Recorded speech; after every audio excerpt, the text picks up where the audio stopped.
От і відбулося на 10-ці. Зараз споживання в нас потоку по входу по нулям. Інвертор працює суто від акумулятора, від сонця. Він і заряджається від мережі. У мене тут приходить 9 і виходить 9. Включаємо ми мережу.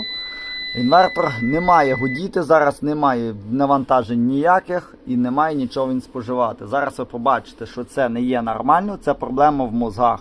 Вони генерацію починають мережі. Бачите, включилося 1,4 ампера, що він починає пхати наоборот в мережу.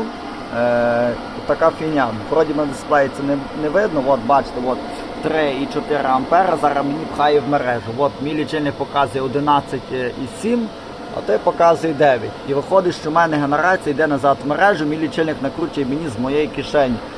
Перший раз зустрічаюся в інверторі 10-ку таку проблему. Переважно ці 8-ки були в анерах або ще якісь там інверторах.